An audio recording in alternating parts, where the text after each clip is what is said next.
எல்லாத்துக்கும் வணக்கம். நான் பிரமிட் ஸ்டூடெண்ட் தான். எனக்கு தெரிஞ்சதை நிறைய பேத்துக்கு சொல்லி தரணும்னு ஆசைப்பட்றேன். அவ்வளோதான். ஃபஸ்ட்டு நம்மளுக்கு எல்லாமே தெரியும். தெரிஞ்சவங்களுக்கு இது ஒரு ரிவிஷன் மாதிரி இருக்கும். தெரியாதவங்களுக்கும் நான் ஃபுல்லாகவே டெப்த்தாகவே நான் சொல்லித்தரேன். எனக்கு தெரிஞ்சதை சொல்லித்தரேன், அவ்வளோதான். இப்போ ஃபஸ்ட்டு வந்து என்ன அப்படின்னா, இது வந்து நம்மளோட சிவில் இன்ஜினியரிங் ஏஇ எக்ஸாமோட சிலபஸ்ஸு. கோடு வந்து பார்த்திங்கன்னா 398. ஓகேவா? இப்போ நம்ம ஃபஸ்ட்டு எந்த டாபிக் பார்க்க போகலாம் அப்படின்னு சொல்லிக்கிறேன்னா, இங்கே 6th யூனிட்டாக இருக்குதுல்ல, environmental engineering and pollution control. இதுலேருந்து 15 கொஷின்ஸ் வந்து நம்ம கேட்குறாங்க. முதல்ல எந்த டாபிக் படிக்கிறீங்கனாலும் அதோட சிலபஸை எடுத்து பாருங்கள். எது கவர் ஆகுது அப்படிங்கிறது உங்களுக்கு ஒரு ஐடியா கிடைக்கும். The source of water, water demand and characteristic and analysis of water, hydraulics form conventional and transmissions, water பாண்ட் diseases, functional design for water treatment plant, desalination plant, water distribution system, pipe network analysis. இது வரைக்குமே வந்து பார்த்திங்க அப்படின்னா water supply அப்படிங்கிற ஒரு சப்ஜெக்டில் நம்மளுக்கு கவர் ஆகும். அதுக்கப்புறம் characteristics and composition of sewage, planning and design of sewer systems, sewer appurtenances, இது மாதிரி பம்பிங் ஆஃப் சீவரேஜு, இது எல்லாமே வந்து பார்த்திங்கன்னா என்விரான்மெண்டல் இன்ஜினியரிங்குள்ளே நம்மளுக்கு கவர் ஆகும். அடுத்தது solid waste management, air and noise pollution control, waste management, இதெல்லாமே புதுசாக ஆட் பண்ண டாபிக்ஸ். இதெல்லாமே நம்ம என்விரான்மெண்டலில் படிப்போம். அப்போ ஒரு நம்ம 6th வந்து எப்படி ரெண்டாக பிரிக்கலாம் அப்படின்னா, வாட்டர் சப்ளைன்னு சொல்லி பிரிக்கிறோம். அடுத்தது என்விரான்மெண்டல் அப்படின்னு சொல்லி பிரிக்கிறோம். ஏன் இது நான் சொல்கிறேன் அப்படின்னா, அப்படி பிரிக்கலை, அது நம்ம அப்படி வச்சுக்கிறோம். ஏன் அப்படின்னா தான் நம்மளுக்கு வந்து அது ஒரு கன்வீனியன்ட்டாக புரிகிற மாதிரி இருக்கும். ஏன்னா ஃபஸ்ட்டு நம்ம வாட்டர் வந்து இன்டேக் பண்ணுறோம். இது எல்லாமே குட் வாட்டர்ஸ், நம்ம ட்ரிங்க் பண்ணுறதுக்கான வாட்டர்ஸ் எல்லாமே வாட்டர் சப்ளைக்குள்ளே கொண்டு வந்துடும். அதுக்கப்புறம் அதுலேருந்து வரக்கூடிய எக்ஸஸ் வேஸ்ட் எல்லாத்தையும் நம்ம எதில் சொல்லுவோம் அப்படின்னா, என்விரான்மெண்டல் இன்ஜினியரிங்கில் நம்ம சீவேஜ் வேஸ்ட்டாக வந்து பார்ப்போம். உங்களுக்கே புரியும். இது என்னோடய நோட்ஸ் தான். 6th யூனிட் ஆல்ரெடி நம்மளோட சிலபஸ் ஏற்கனவே மேலே பார்த்தாச்சு. ஃபஸ்ட்டு இன்ட்ரொடக்ஷன் கிளாஸ் எனக்கு தெரிஞ்சதை சொல்கிறேன். ஓரளவுக்கு வந்து சிம்பிளாக தான் சொல்லுவேன். இப்போ பார்த்தீங்க அப்படின்னா 6th யூனிட் வந்து என்விரான்மெண்டல் இன்ஜினியரிங் நம்ம சொன்னோமா, அதே தான் நான் சொன்னதை மறுபடியும் இங்கே ஒரு மைண்ட் மேப் மாதிரி போட்டிருப்பேன். இப்போ இங்கே பாருங்களேன், இப்போ என்ன இருக்குது, என்விரான்மெண்டல் இன்ஜினியரிங், இதை வாட்டர், லேண்டு, ஏருன்னு சொல்லி நம்ம 3ஆக வந்து ஒரு என்விரான்மெண்டல் இன்ஜினியரிங் பிரிக்கலாம். இப்போ இந்த வாட்டர் கீழே தான் நம்ம 2ஆக வந்து பிரிக்கிறோம். வாட்டர் சப்ளை இன்ஜினியரிங் சொல்கிறோம், இன்னொன்று waste water engineering or sewage engineering அப்படின்னு சொல்லலாம். இது ரெண்டுமே சேர்த்து நம்ம சானிட்டரி இன்ஜினியரிங் அப்படின்னு சொல்லலாம். ஓகேவா? அடுத்தது இப்போ லேண்ட் அப்படின்னு சொல்லி பார்க்கும்பொழுது நம்மளுக்கு என்ன இருக்குது அப்படின்னு சொல்லி பார்த்தீங்க அப்படின்னா, நம்ம லேண்டுன்னு சொல்லி பார்க்கும்போது சாலிட் வேஸ்ட் மேனேஜ்மெண்ட்டுன்னு வரும். ஏர் அப்படின்னு சொல்லி பார்க்கும்போது ஏர் பொல்யூஷன், நாய் பொல்யூஷன் 2 வந்துடும். இப்போ ஃபஸ்ட்டு வந்து நம்ம எதை பற்றி தான் பார்க்க போகிறோம் அப்படின்னா, வெறும் வாட்டர் மட்டும் பார்க்கலாம். அப்போ வாட்டர் சப்ளை இன்ஜினியரிங்கை பொறுத்த வரைக்கும் பார்த்திங்க அப்படின்னா, ஃபஸ்ட் நம்ம என்ன எடுக்கிறோம், சோர்ஸ் நம்மக்கிட்ட வாட்ரு எங்கே இருக்குது. ஒரு வாட்ரு இப்போ நீங்கள் எடுக்கிறீங்க அப்படின்னா, அந்த வாட்ரு எங்கேருந்து எடுக்கிறோம், நம்மளுக்கு அதுக்கான சோர்ஸ் நம்மளுக்கு தெரியணும். ஆற்றுலேருந்து எடுக்கிறோமா, கடல்லேருந்து எடுக்கிறோமா, போர்வெல்லா, சப் வாட்டரா, இது மாதிரி நம்மளுக்கு சோர்ஸ் வந்து என்ன அப்படிங்கிறது நம்மளுக்கு தெரியும். அடுத்தது இப்போ வாட்டரை எடுக்கணும் அப்படின்னா எவ்வளோ வாட்டர் தேவை அப்படிங்கிறது ரொம்ப ரொம்ப முக்கியமான விஷயம். இப்போ உங்கள் ஊருக்கே ஒரு சப்ளை பண்ணுறோம் அப்படின்னா, அப்போ வாட்டர் டிமாண்ட், எத்தனை பீப்புள்ஸ் அங்கே இருக்கிறாங்க, அதுக்கு நம்ம எவ்வளோ வாட்டர் வேணும், எத்தனை லிட்டர் ஆஃப் வாட்டர் வேணும் அப்படிங்கிறது நம்மளுக்கு தெரிஞ்சிருக்கணும். ரெண்டாவது, அந்த வாட்டர் இருக்குது, எனக்கு எவ்வளோ டிமாண்டுன்னு தெரியும், பட் ஆனால் அந்த வாட்டர் முதல்ல குவாலிட்டியாக வாட்டரா, அப்போ அதுக்கு சம் கேரக்டரிஸ்டிக்ஸ் இருக்குது. அதோட ஃபிசிக்கல், கெமிக்கல்னு சொல்லி நம்ம பிரிப்போம். அதை நம்ம அப்புறம் பார்க்கலாம். ஓகேவா? அப்போ குவாலிட்டியாக இருக்கா, அந்த தண்ணி வந்து குடிக்கிறதுக்கு தகுந்ததா அப்படிங்கிறத பார்க்கணும். அடுத்து வந்து பார்த்திங்க அப்படின்னா, அதை ட்ரீட்மெண்ட், அதுக்கு என்னென்ன ட்ரீட்மெண்ட் பண்ணணும். சில வாட்டர் எடுக்கும்போது உப்பு அதிகமாக இருக்கலாம், சல்ஃபர் அதிகமாக இருக்கலாம், குளோரின் அதிகமாக இருக்கலாம். அப்போ அது மாதிரி இருக்கிறதுக்கு என்ன வகையான ட்ரீட்மெண்ட் பண்ணணும் அப்படிங்கிறது. அடுத்து டிஸ்ட்ரிபியூஷன் சிஸ்டம், எப்படி டிஸ்ட்ரிபியூஷன் பண்ணுறோம் அப்படிங்கிறது இருக்குது. கடைசியாக நம்ம யூசர் கைக்கு நம்ம போகுது. இதுக்கப்புறம் வர இன்னொரு சைக்கிள் இருக்கும். அது வந்து பார்த்திங்க அப்படின்னா, நம்ம என்விரான்மெண்டல் இன்ஜினியரிங், அதாவது வேஸ்ட் வாட்டர் இன்ஜினியரிங் நம்ம அதை படிப்போம். ஏன்னா இதுக்கப்புறம் வரது எல்லாமே வேஸ்ட். நம்ம ட்ரிங்க் பண்ணிட்டோம் அப்படின்னா அதுக்கப்புறம் வரக்கூடிய வேஸ்டஸை பற்றி படிப்போம்.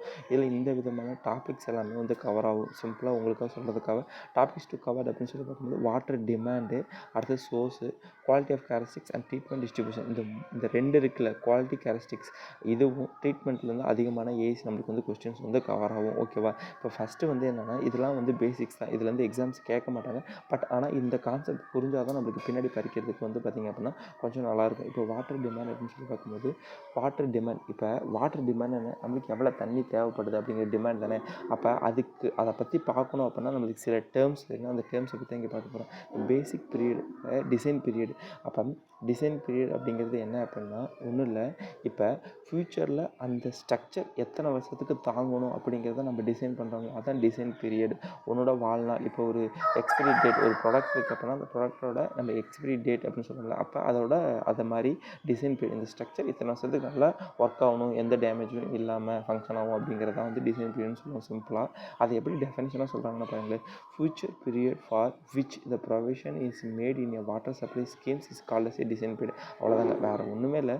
அது வந்து அந்த ஃபியூச்சர் பீரியடில் ஃபங்க்ஷன் ஆகணும், எந்த டேமேஜ் இல்லாமல். ஒரு வாட்டர் டேங்கர்னா 5 வருஷத்துக்கு இது டிசைன் பீரியட் அப்படின்னு சொல்லுவாங்க. அப்புறம் 5 வருஷம் அது ஃபங்க்ஷன் ஆகும் அப்படிங்கிற, அதுக்கப்புறம் அதை இடிச்சிட்டு நம்ம புதுசாக வந்து கட்டுவோம். ஓகேவா?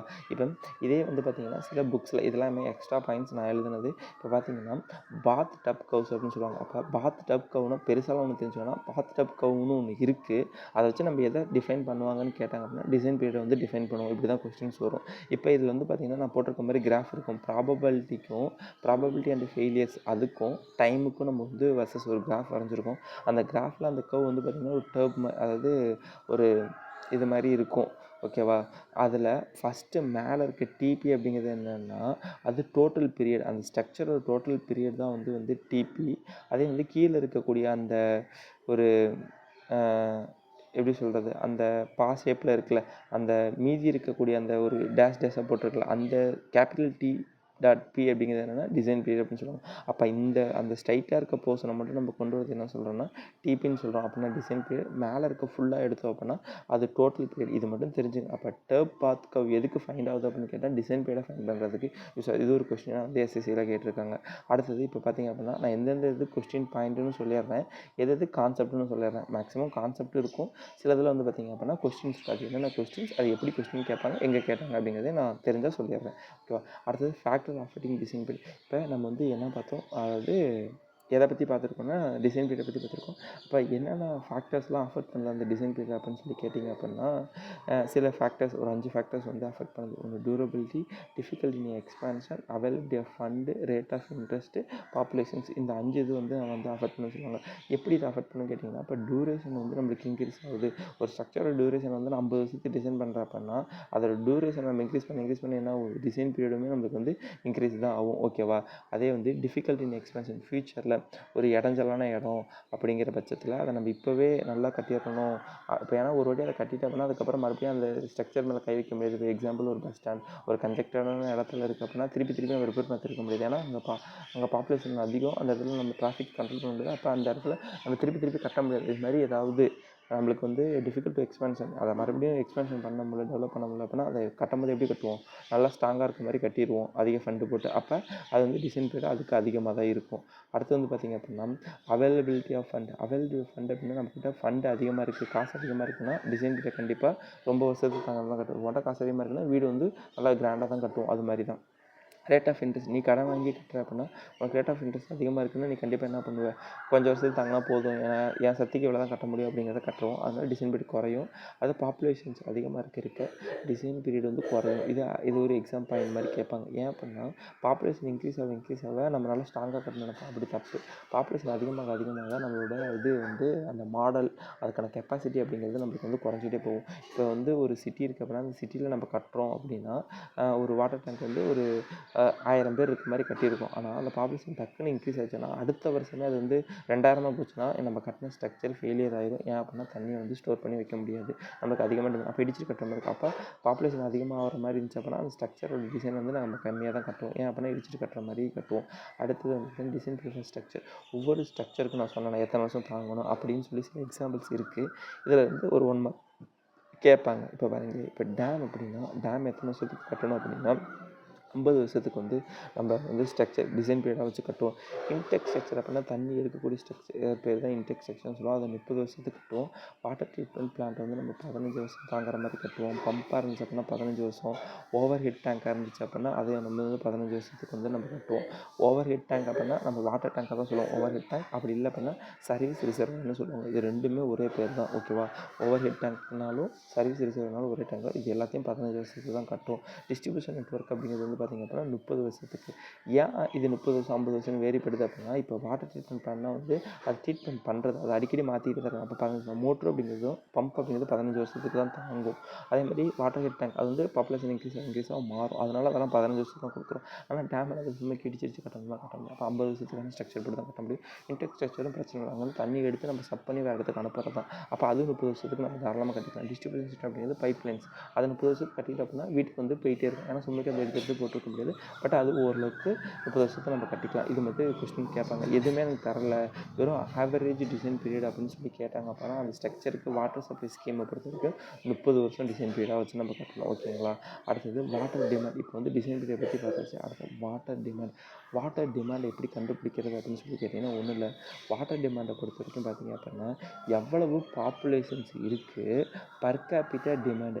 அது என்னடா பாப்புலேஷன் அப்படின்னா ஒரு ஊர் இருக்குது அப்படின்னா அந்த ஊரில் எத்தனை பேர் இருக்கிறாங்க, அவங்க ஒரு நாளைக்கு எவ்வளோ தண்ணி கன்சியூம் பண்ணுறாங்க, அதான் பர் கேபிட்டா டிமாண்ட் அப்படிங்கிறது. இந்த வாட்டர் கன்சம்ஷன் ஃபார் 1 பர்சன், ஒரு நாளைக்கு அந்த ஒரு பர்சன் எவ்வளோ தண்ணி குடிக்கிறான் அப்படிங்கிறது தான் வந்து நம்ம per capita demand.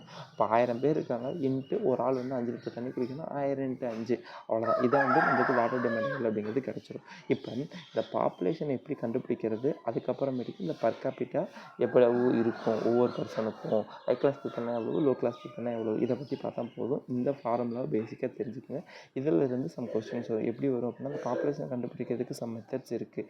Forecasting, arithmetic method, geometrical method, இது மாதிரி நிறையா மெத்தட்ஸ் இருக்குது. அதை பற்றி பார்ப்போம். பர் கேபிட்டா டிமாண்ட்ஸ் வந்து பார்க்குறதுக்கு சில வேல்யூஸ் இருக்கும், 135 லிட்டரு அப்படிங்கிற மாதிரி. ஸோ அதெல்லாம் வந்து நம்மளுக்கு கொஷின்ஸாக கேட்பாங்க. ஓகேங்களாங்க. இப்போ அடுத்து வந்து பார்த்திங்க அப்படின்னா இப்போ இந்த ஃபோர்காஸ்டிங் அஃபெக்ட் பண்ணக்கூடிய ஃபேக்டர்ஸ் அப்படின்னா என்ன அப்படின்னா பர்த் ரேட்டு, டெத் ரேட்டு, இன்னொன்று வந்து மிக்ரேஷன் ரேட் அப்படின்னு சொல்லுவாங்க. இப்போ பர்த் ரேட்னா அந்த ஊரில் மக்கள் பிறக்கிறாங்க, அப்போ கண்டிப்பாக பாப்புலேஷன்ஸ் அதிகமாகுது. சேம் டைம் டெத் ரேட் அப்படிங்கிறது அந்த ஊரில் இறந்து போகிறாங்க அப்படின்னா நம்மளுக்கு அந்த பாப்புலேஷன் குறையுது. மிக்ரேஷனை பொறுத்த வரைக்கும் ரெண்டாக பிரிப்போம், இமிக்ரேஷன் அப்படின்னு சொல்லி பார்த்திங்க அப்படின்னா டு நியூ பிளேசஸ், அதாவது ஒரு இடத்துலேருந்து சென்னை மாதிரி இடத்துக்கு ஒரு இடத்துலேருந்து இன்னொரு இடத்துக்கு வருவாங்க.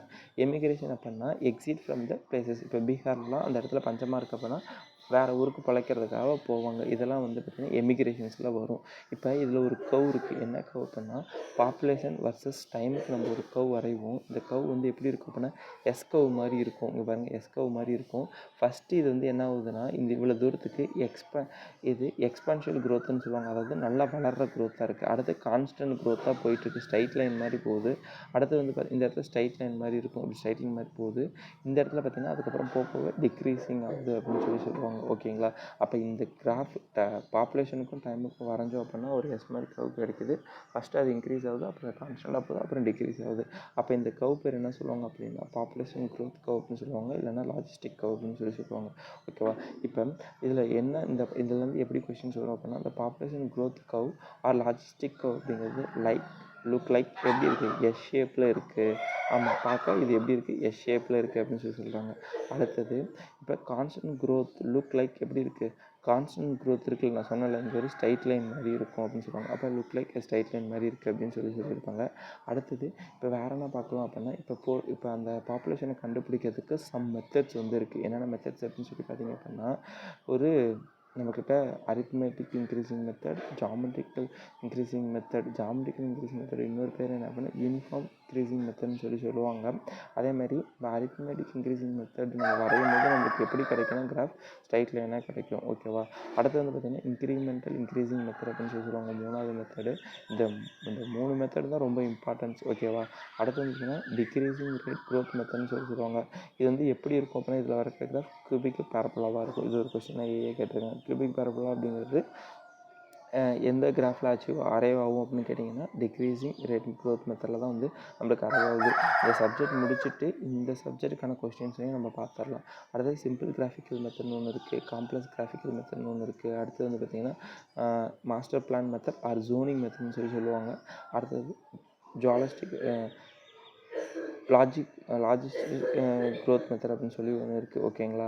இப்போ ஃபஸ்ட்டு அரித்மெட்டிக் இன்க்ரீசிங் மெத்தடை பொறுத்த வரைக்கும் பார்த்திங்கன்னா டெஃபினேஷன் என்ன அப்படின்னா assumption increasing population per unit time constant. இது ரொம்ப ரொம்ப முக்கியமானது. ஏன் அப்படின்னா percentage increasing population per unit டைம்னு வந்துச்சு அப்படின்னா அது ஜியாமெட்ரிக்கல் இன்க்ரீசிங் மெத்தட்.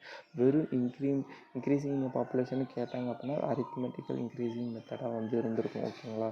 இப்போ இந்த ஃபார்முலாஸ் கேட்பாங்க. மெயினாக இந்த மெத்தட் கொடுத்துட்டு இது எதுக்கு சூட்டபிள்னு சொல்லி கேட்பாங்க. இது சூட்டபிள்னு சொல்லி அதுக்கு வந்து old cities, large cities, developed சிட்டிஸ்க்கு வந்து இது வந்து பொருந்தும். அதுக்கப்புறம் இந்த ஃபார்முலாஸ் கேட்பாங்க. சம்ஸாக இருந்துச்சு அப்படின்னா இது ரொம்ப ஈஸியானதான். PN equal to P0 plus N into X பார்னு சொல்லுவாங்க. இந்த P0 அப்படிங்கிறது லாஸ்ட் நோன் பாப்புலேஷன். இப்போ 2020 2025 இருக்குன்னா அந்த 25ஓட லாஸ்ட் பாப்புலேஷன் எவ்வளோ ஒன்று தெரிஞ்ச பாப்புலேஷன் இது. நம்ம சம் பார்ப்போம், இது நம்மளுக்கு புரியும். என்ன அப்படிங்கிற number of decades, X bar அப்படிங்கிறது வந்து அது வந்து average increasing population per demand வந்து இருந்திருக்கும். டிகேட்ஸ் அப்படிங்கிறது 10 வருஷம் சேர்த்து வந்து நம்ம டிகேட்ஸ்னு சொல்கிறோம். ஓகேவா? இப்போ இந்த சம் பாருங்கள், புரியும். ஒவ்வொரு சம் சொல்கிறேன், நிறைய சம் போட்டிருப்ப அதை நீங்களே பாருங்கள். உங்களுக்கு எதாவது டவுட் அப்படின்னா சொல்லுங்கள். ஓகேவா? இப்போ வந்து find a population after 1 and 2 3 decades using arithmetic increase method use பண்ணி கண்டுபிடின்னு சொல்லிட்டாங்க. அப்போ எவ்வளோ சொல்கிறாங்க? 1980, 900, 2000, 2010, 2020 கொடுத்துட்டாங்க. அதில் பாப்புலேஷன்ஸ் வந்து இப்படி இருக்குது அப்படின்னு சொல்லிட்டாங்க. இப்போ இதான் வந்து அரித்மெட்டிக் மெத்தடு. இதை கொடுத்துட்டாங்க, இதுக்கான டிஃப்ரென்ஸ் எடுங்க. அப்போ இதோட 25,000க்கு 28,000க்கு டிஃப்ரென்ஸ் வந்து 3000. அடுத்து 34,000க்கு 28,000க்கு டிஃப்ரென்ஸ் 6000. 42,000க்கு 34,000க்கு டிஃப்ரென்ஸ் 8000. 47,000க்கு 42,000க்கு டிஃப்ரென்ஸ் 5000.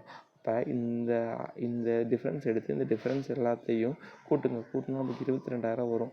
மொத்தம் எத்தனை இயர்ஸ் இருக்கும்? 1 2 3 4 இயர்ஸ். அப்படி 4ஆல் போட்டால் நமக்கு 5500 அப்படிங்கிறது வந்து நம்மளுக்கு எக்ஸ் பாராக கிடைக்கும். இப்போ எக்ஸ் பார் அப்படிங்கிறது எவ்வளவு? ஆவரேஜ்னா total divide N number of tickets போடும்போது உங்களுக்கு 5500 அப்படிங்கிறது கிடைக்கிது. அப்போ உனக்கு ஃபார்முலாக்கு தேவையான பீனட்னு லாஸ்ட் இயர் எவ்வளவு? 47,000. இப்போ 47,000 எத்தனை டிக்கெட்ஸ் பார்க்கணும்? 2030 கண்டுபிடிக்கிறோம். 2020 2030. அப்போ ஒரு டிக்கெட். அப்போ என்னங்கிறது 1. அதே வந்து அதோட எக்ஸ்பாரோட வேல்யூ நம்ம ஆவரேஜ் கண்டுபிடிச்சது 5500. எல்லாத்தையும் போட்டால் அப்போ 52,500 இருக்கும் அப்படிங்கிறது அப்ராக்சிமேட்டாக கண்டுபிடிக்கிறது. இப்போ 40,000 அப்படின்னா ஒன்றும் இல்லை, எண்ணெய் மட்டும் மாறும். எண்ணெய் டிக்கெட்ஸ் எவ்வளவு? 20லேருந்து 30, 40. அப்போ 2 10 வருஷம் வந்திருக்கு. அப்போ 2ன்னு சொல்லி போட்டுக்கிறோம். அவ்வளோதான். இவ்வளோ தான் சம் மேக்ஸிமம் கேட்குறது இல்லை. உங்களுக்கு அந்த கான்செப்ட் புரியணுங்கிறதுக்காக நான் சொன்னேன். இந்த சம் நீங்களே பாருங்கள், உங்களுக்கே புரியும். நான் பிடிஎஃப் கீழே அட்டாச் பண்ணுறேன். இந்த பிடிஎஃப் டவுன்லோட் பண்ணிங்க, இல்லைனா வீடியோ பாஸ் பண்ணி நோட்ஸ் எடுக்கணும் எடுத்துக்கோங்க. இல்லை அப்படின்னா சும்மா 2xல் வச்சு காதில் கேளுங்க. இது ரிவிஷன் பண்ண மாதிரி இருக்கும்.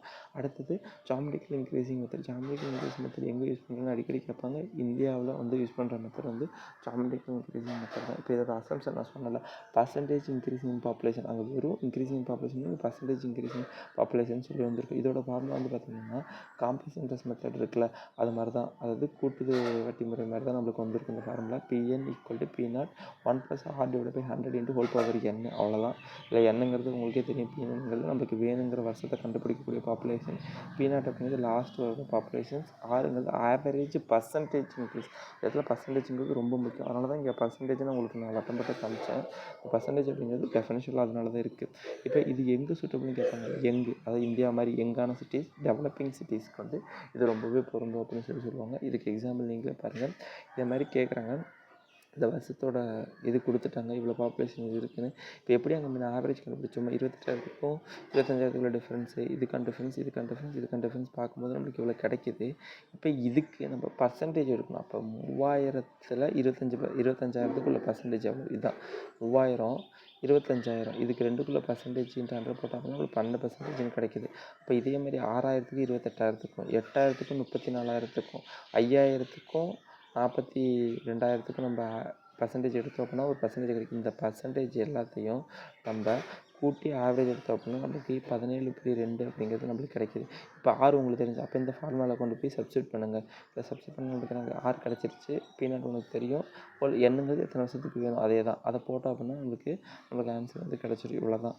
இப்போ இது வேறு மாதிரியும் போடலான்னு சொல்லியிருப்பாங்க. இது நம்மளுக்கு தேவையில்லை. ஆக்சுவலாக இங்கே இருக்குது பாருங்கள்.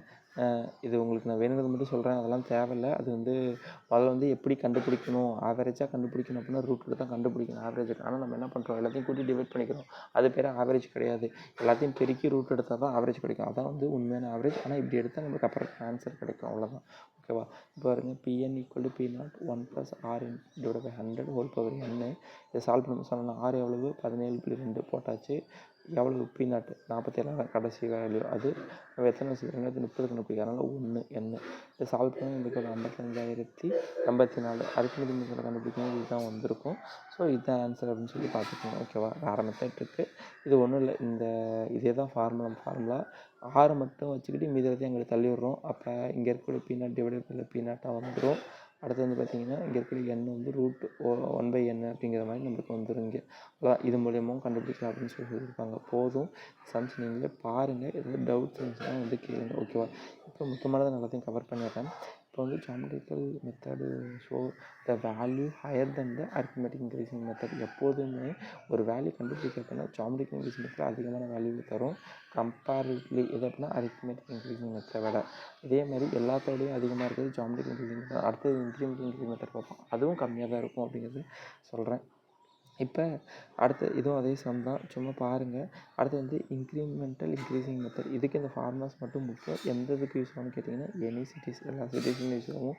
இதில் அரித்மெட்டிக்கோட ஃபார்முலா வந்திருக்கும் P0 + n into X bar வந்திருக்கும் plus N into n + 1/2 into Y bar. இந்த இடத்துல புது டேர்ம் இது ஒய் பார். ஒய் பாருங்கிறது ஆவரேஜ் இன்க்ரிமெண்டல் இன்க்ரீசிங். அப்போ அது என்ன அப்படிங்கிறத நம்ம பார்த்துருவோம். தான் வந்து சம்மு.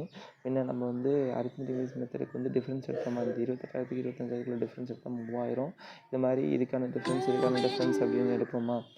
அப்போ இந்த டிஃப்ரென்ஸ் எடுக்கும்போது இந்த டிஃப்ரென்ஸ் எல்லாத்தையும் நம்ம என்ன பண்ணோம் அப்படின்னா இதுக்கு ஒரு டிஃப்ரென்ஸ் எடுக்கணும். 6000க்கு 3000க்கு ஒரு டிஃப்ரென்ஸ் எடுத்தால் 8000, 8000க்கு 6000க்கு ஒரு டிஃப்ரென்ஸ் எடுத்தால் 2000, 5000க்கு 8000க்கு எடுத்தால் ஒரு டிஃப்ரென்ஸ் வரும். இந்த டிஃப்ரென்ஸ் எல்லாம் நம்ம கூட்டி ஆவரேஜ் எடுத்தோம் அப்படின்னா அதான் ஒய் பார் அப்படின்னு சொல்லுவோம். ஓகேவா. இதுக்கான ஆவரேஜ் எடுத்து நம்ம ஒய் பார் வந்து கிடச்சிரும். அப்போ அந்த ஒய் பாரை வச்சு இந்த ஃபார்முலா சப்ஸ்டியூட் பண்ணால் கிடச்சிரும். அவ்வளோதான், சிம்பிள் தான். இந்த formula P0 + nx bar plus n into n + 1/2 into Y bar. அப்போ ஒய் பாரோட வேல்யூ நம்மளுக்கு தெரியும். அதாவது டிஃப்ரென்ஸ் எடுத்ததுக்கே மறுபடியும் நம்ம டிஃப்ரென்ஸ் எடுத்து ஆவரேஜ் எடுத்தோம் அப்படின்னா அது ஒய் பாராக இருக்கும். ஆல்ரெடி கண்டுபிடிச்ச எக்ஸ் பார் உங்களுக்கு தெரியும். பொறுமையாக பாருங்கள், உங்களுக்கே புரியும். வீடியோவில் பார்த்தா டக்குன்னு சொல்கிற மாதிரி இருக்கும், ஆனால் பொறுமையாக பாருங்கள், அது உங்களுக்கு புரியும்.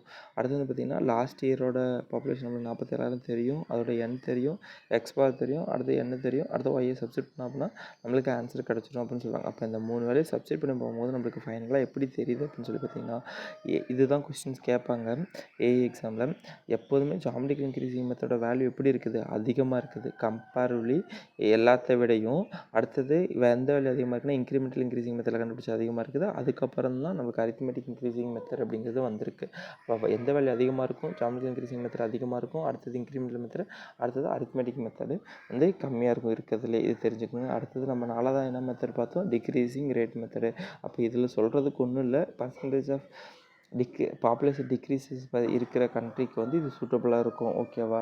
இப்போ இது வந்து இது வந்து எக்ஸாமில் கேட்குறது இல்லை, பட் ஆனால் இது எப்படி போடணும் அப்படிங்கிறத நான் சொல்கிறேன். ஓகேவா. இது ரொம்பவே கேட்குறது இல்லை. இதோட கவ் எப்படி இருக்குன்னு கேட்பாங்க, கியூபிக் பேரபோலாவாக இருக்கும். இது ஒரு கொஸ்டின்ஸ், அவ்வளோதான் இதில் கேட்ட வரைக்கும் இன்ன வரைக்கும். இப்போ இதுக்கு என்ன ஃபார்முலானா அதே தான், காம்ப்ளெக்ஸ் இன்டெக்ஸ் மாதிரி தான், கூட்டு வட்டி மாதிரி தான் வந்து நம்மளுக்கு இதோட இது இருக்கும் formula. But R minus T வந்திருக்கும். அந்த டி என்னங்கிறது சொல்கிறேன், ஆர் என்னங்கிறதையும் சொல்கிறேன். இப்போ ஆஸ் யூஷுவல் எப்போதும் ஆர் கண்டுபிடிச்சிருப்பீங்களே, இதுக்கான டிஃப்ரென்ஸ் ரெண்டுக்கும் 80,000க்கும் 1,20,000 எடுத்தால் 40,000. இந்த மாதிரி இந்த 1,68,000க்கும் 1,20,000 எடுத்தால் டிஃப்ரென்ஸ் 48,000. 2,28,580க்கும் 1,68,000 டிஃப்ரென்ஸ் 60,580 ரூபா. இப்போ இந்த ரெண்டு டிஃப்ரென்ஸ் எடுத்து நம்ம ஆர் எப்படி கண்டுபிடிப்போம், இந்த வேல்யூ இன்ட்டு ஃபஸ்ட்டு இருந்த வேல்யூ அது ரெண்டையும் டிவைட் பண்ணி 100 மல்டிப்ளை பண்ணும்போது உங்களுக்கு ஒரு பர்சன்டேஜ் கிடைக்கும். ஆர் கண்டுபிடிக்க ஞாபகம் இருக்கா, அதே மாதிரி தான் இதில் கண்டுபிடிக்கிறது. இப்போ இந்த ஆரெல்லாம் எடுத்து இதுக்கான டிஃப்ரென்ஸ் கண்டுபிடிங்க. 40க்கு 50க்கு டிஃப்ரென்ஸ் 10, 36க்கும் 40க்கு டிஃப்ரென்ஸ் 4. அப்போ இது ரெண்டையும் கூட்டினா எவ்வளவு, 14/2 போட்டோம் அப்படின்னா ஆவரேஜ் எடுத்தோம்னா 7. இதுதான் வந்து இந்த டிங்க. ஓகேவா. அப்போ இந்த டி அப்படிங்கிறது இதுவாக தான் இருந்திருக்கும். ஓகேவா. இப்போ இதான் வந்து இந்த டி. இப்போ இந்த டி நம்மளுக்கு கிடச்சிருச்சு. ஆர் ஆஸ் யூஷுவல் தான். எந்த ஆர் எடுப்போம்னா இந்த சம்முக்கு மட்டும் கொஞ்சம் ஞாபகம் வச்சு தாங்க ஆகணும். இது ஏன் அப்படின்னா இந்த ஆர் அப்படிங்கிறது லாஸ்ட் வருஷத்தோட இது.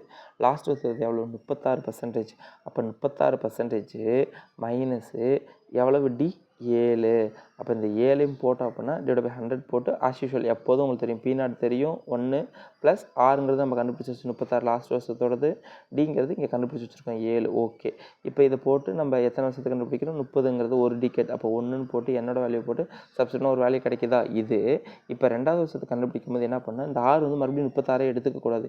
இப்போ இந்த 36ல் 7 மைனஸ் பேரிச்சில் இங்கே ஒரு வேல்யூ கிடைக்குது 29. அந்த 29 எடுத்து இங்கே போட்டுக்கணும். மறுபடியும் டி அதுதான் சேம் மாறாது. இப்போ அதை மைனஸ் பண்ணும்போது நம்மளுக்கு 22. அந்த 22 தான் கொண்டு வந்து இங்கே 6 போடணும். இப்படி தாங்க போட்டுக்கிட்டே போகணும் நம்ம எத்தனை வருஷம் கண்டுபிடிக்கும் பொழுது. இது வந்து ஒரு லாஜிக், இதை நீங்கள் ஞாபகம் வச்சுக்கணும். ஓகேவா. அடுத்தது நம்ம பார்ப்போம். இப்போ இது மட்டும்தான், இது வந்து சம் கேட்கறதில்ல, பட் நடத்தணும், ஏன்னா நடத்தியாச்சு ஃபுல்லாக. இதை நான் கான்செப்ட் சொல்லணுங்கிறதுக்காக சொல்கிறேன். ஓகேவா.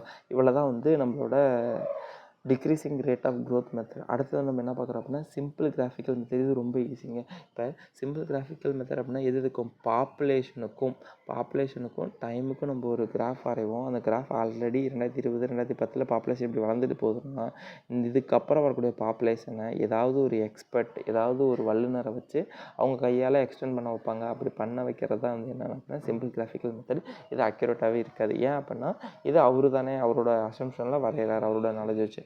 அடுத்து complex graphical method. Complex graphical மெத்தடுங்கிறது அதை கம்பேர் பண்ண சிம்பிள் கிராஃபிக்கல் மெத்தட் கம்பேர் பண்ணுறது பெட்டர். இது என்ன அப்படின்னா இப்போ 3 சிட்டிஸ் எடுத்துக்கோங்க, ஏபிசி, சென்னை, மதுரை, துபாய். இது மாதிரி வந்து ஒரு 3 ஆவரேஜான சிட்டிஸ், ஒரே மாதிரி உள்ள சிட்டிஸ், வளர்ந்துக்கிட்டு இருக்கக்கூடிய சிட்டிஸை நம்ம எடுத்தோம் அப்படின்னா அதுக்கான ஆவரேஜை வரைவாங்க. அந்த ஆவரேஜ் எடுத்து நம்ம ஒரு எக்ஸ்டெண்ட் பண்ணுவோம். இதுதான் வந்து என்ன சொல்கிறாங்க அப்படின்னா காம்ப்ளெக்ஸ் கிராஃபிக்கல் மெத்தட் அப்படின்னு சொல்லுவாங்க. கம்பேரிபிளி எதை விட சிம்பிள் கிராஃபிக்கல் மெத்தடை பெட்டராக தான் இருக்கும் அப்படின்னு சொல்லுவாங்க. மாஸ்டர் பிளானோட மெத்தடோட இன்னொரு பேர் என்ன கேட்டாங்க ஜோனிங் மெத்தட்னு சொல்லுவாங்க. இது எப்படி பிரிப்பாங்க, ஜோனாக பிரிச்சு இண்டஸ்ட்ரியல், ரெசிடென்ஷியல், கமர்ஷியல், அக்ரிகல்ச்சர்னு சொல்லி ஜோனாக பிரிச்சுக்கோங்க. இந்த ஜோன்ஸை வச்சு நம்ம என்ன பண்ணுவோம் அப்படின்னா நம்ம இதுக்கான பாப்புலேஷன் எடுப்போம். எதுக்கு சூட்டபிள் கேட்பாங்க, மெட்ரோபாலிட்டன் சிட்டிஸ்க்கு வந்து சூட்டபிள் அப்படின்னு சொல்லி வந்து இதுக்கு வந்து சொல்லலாம். அடுத்து வந்து பார்த்திங்க அப்படின்னா இப்போ வந்து லாஜிஸ்டிக் கர்வ் மெத்தட் அப்படிங்கிறது யார் கண்டுபிடிச்சாங்க அப்படின்னா பெர்க்யூஸ் அப்படிங்கிறது தான் வந்து இந்த மெத்தட் வந்து கண்டுபிடிச்சாரு. இது ஒரு மேத்தமெட்டிக் மாடல் மெத்தடாக தான் இருந்துச்சு. இது மோர் அக்யூரேட்டாக இருந்துச்சு. இது ஒன்றும் இல்லைங்க. இந்த மெத்தட் எதுக்கு அப்படின்னா நார்மல் கண்டிஷன்ஸ்க்கு இது பொருந்தும், not subjected to the any extra ordinary changes. அதாவது எபடமிக், கொரோனா, கோவிட் இது மாதிரி வந்துச்சுன்னா இந்த மெத்தடில் எந்த மெத்தடுமே இதுக்கு பொருந்தாது அப்படிங்கிறது தான் வந்து சொல்லுவாங்க. இப்போ நம்ம என்ன ஃபார்முலா டிமாண்ட் கண்டுபிடிக்கிறது பாப்புலேஷன் பர் கேபிட்டா. இப்போ பாப்புலேஷன்ஸ் எப்படி கண்டுபிடிக்கிற ஃபோர்காஸ்டிங் அப்படிங்கிறத மட்டும் தான் நம்ம பார்த்துருக்கோம். இப்போ இதுக்கப்புறம் வந்து என்ன பார்க்கணும்னா எவ்வளவு டிமாண்ட், அதாவது ஒரு ஆள் எவ்வளோ ஒரு நாளைக்கு தண்ணி குடிக்கிறாங்க அப்படிங்கிறத நம்ம வந்து எவ்வளோ வந்து பர் கேபிட்டா டிமாண்ட் அப்படிங்கிறத பார்க்கணும். அதுக்கு முன்னாடி இந்த ஃபோர்காஸ்டிங் வரைக்கும் மட்டும் இன்றைக்கி பாருங்கள். நான் ரெகுலராக வீடியோஸ் நான் போடுறேன். இப்போ இதில் வந்து பார்த்திங்க அப்படின்னா என்னென்ன பார்த்தோம் அப்படிங்கிறத சம்மரியாக சொல்லுங்கள் பார்க்கலாம். ஃபஸ்ட்டு நம்ம என்ன பார்த்தோம், ஃபஸ்ட்டு பார்த்தது என்னது, ஒன்றும் இல்லை. ஃபஸ்ட்டு வந்து எப்படி வந்து ஒன்றுமே இல்லை, சிலபஸ் பார்த்தோம். அப்போ சிலபஸை பார்த்தோம். ரெண்டாவது என்ன பண்ணோம், சிலபஸ் பார்த்ததுக்கப்புறமேட்டுக்கு எப்படி வந்து தண்ணி நம்ம எடுக்கிறோம், அதுக்கு என்னென்ன வேணும் அப்படிங்கிற ஒரு சைக்கிள் பார்த்தோம். அடுத்தது டிசைன் பீரியட் அப்படின்னா என்ன, ஒரு டெக்னிக்கல் டேர்ம் பார்த்தோம். டிசைன் பீரியடுங்கிறது என்னது, அந்த ஸ்ட்ரக்சர் எத்தனை வருஷத்துக்கு வந்து நம்ம டிசைன் பண்ணுறோம் அப்படிங்கிறது டிசைன் ஸ்ட்ரக்சர்னு சொல்லி பார்த்தோம், டிசைன் பீரியட்னு சொல்லி பார்த்தோம். அடுத்து நம்ம பார்த்தது என்னது, டிமாண்டு வேணும் அப்படின்னா என்ன பண்ணணும், பாப்புலேஷனு இன்ட்டு நம்மளுக்கு என்ன வேணும், எவ்வளவு பர் கேபிட்டா டிமாண்ட் அப்படிங்கிறது நம்மளுக்கு வேணும். அப்போ அதில் பாப்புலேஷனை கண்டுபிடிக்கிறதுக்கான மெத்தட்ஸ் என்னென்ன அப்படிங்கிறத தான் நம்ம வந்து பார்த்தோம். ஓகேவா, அப்போ இவ்வளோ தான் பார்த்துருக்கோம். இன்னும் பர் கேபிட்டா டிமாண்ட் கண்டுபிடிக்கிறது எவ்வளோ பார்த்தோம். அப்போ வெறும் 4 பாயிண்ட் தாங்க பார்த்தோம். ஸோ பார்த்ததை ரிவைஸ் பண்ணிக்கேன். இதுலேருந்து கொஸ்டின்ஸ் பாயிண்ட் அப்படிங்கிறது எது அப்படின்னா நான் அப்பப்போ கொஸ்டின்ஸ்லேயே சொல்லியிருப்பேன். இருந்தாலும் இதுதான் கொஸ்டின் பார்த்தீங்கன்னா எந்தெந்த மெத்தட் எது எதுக்கு யூஸ் ஆகுது அப்படிங்கிறது. அதுக்கப்புறம் அந்த ஃபார்முலாஸ் வந்து பார்த்துக்குங்க. இவ்வளோ தான் முக்கியமானது. அதுக்கப்புறம் அந்த கர்வ் வந்து லாஜிஸ்டிக் கர்வ்னு ஒன்று நடத்திருப்பேன். அது எஸ் மாதிரி இருக்கும், லுக் லைக் எஸ் மாதிரி இருக்கும். அது வந்து எந்த பொசிஷன் ஸ்ட்ரைட்டாக இருக்கும். இதெல்லாம் வந்து கொஸ்டின்ஸாக கேட்டிருக்காங்க. கேட்டது எல்லாத்தையும் நான் சொல்லியிருக்கேன். இதுக்கப்புறம் பார்க்க போகிறதுலாம் கொஸ்டின்ஸ் வந்து நம்பர் ஆஃப் கொஸ்டின்ஸ் வந்து நிறையா இருக்குது. இந்த கான்செப்ட் புரிஞ்சாதாங்க போக முடியும். இல்லை ஃபீட்பேக் இருந்தால் சொல்லுங்கள், ஸ்லோவாக போகுது வேகமாக போகுதுன்னு சொல்லுங்கள். அதுக்கு தகுந்த மாதிரி நான் நடத்துகிறேன். ஓகேவா, தேங்க்ஸ்.